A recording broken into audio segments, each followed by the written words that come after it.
This video is a follow-on from the previous 18 videos dealing with price in the precious metals markets. If you haven't seen those videos, I'd recommend you doing so before watching this one. The world is drowning in debt. Some of us might associate massive national debts with less developed countries ruled by dodgy despots, but the fact is so-called developed countries in the world like Japan and the US and others have built up gigantic debts. How has this sorry situation come about? Well, governments and central banks between them have been instrumental in building up the debts. Indeed, they have created many of the problems that we face today.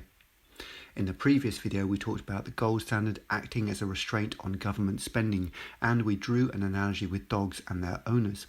With a gold standard, the economy is on a tight leash. The powers that be, our overlords, can't just increase the money supply as they desire, and governments can't spend with impunity and build up debt. The Nixon Shock of 1971 ended the gold standard, so Nixon undid the leash and let the dogs loose. Consequently, governments started to spend and national debts increased.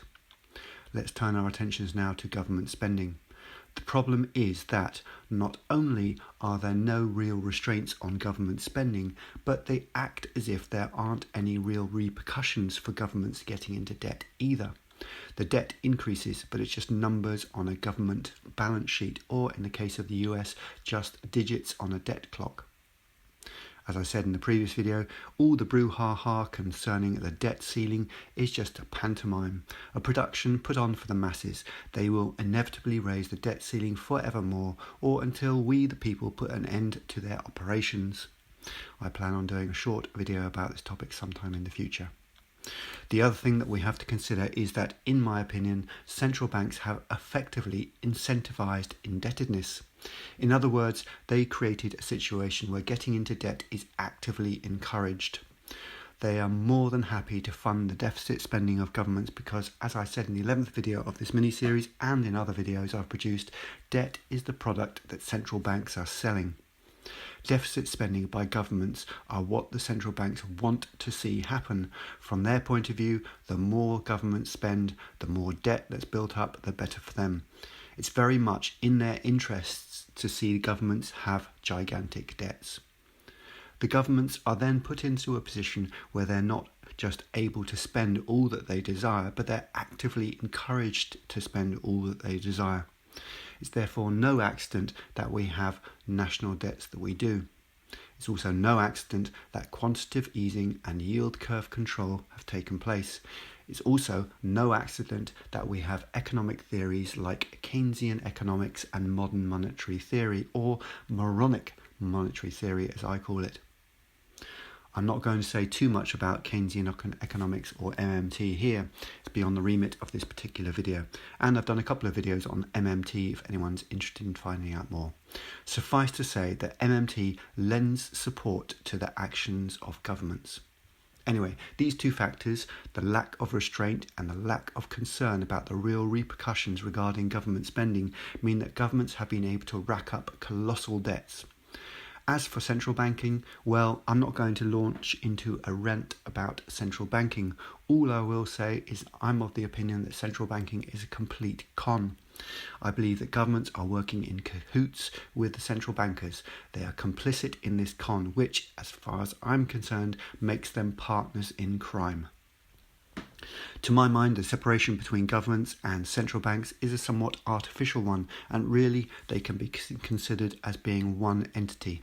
They are essentially two sides of the same coin. Be advised that neither the governments nor the central banks are working in the best interests of the people. Far from it, in my opinion. This then is where we presently find ourselves.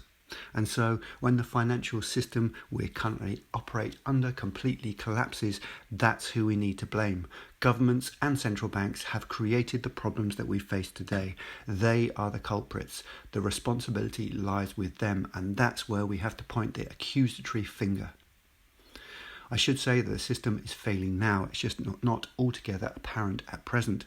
At least, nothing major has happened as yet. Yes, there is inflation. Yes, there is unemployment and it's rising. But these things could be regarded as a relatively normal phenomenon associated with an ordinary recession. I like to use a helicopter analogy.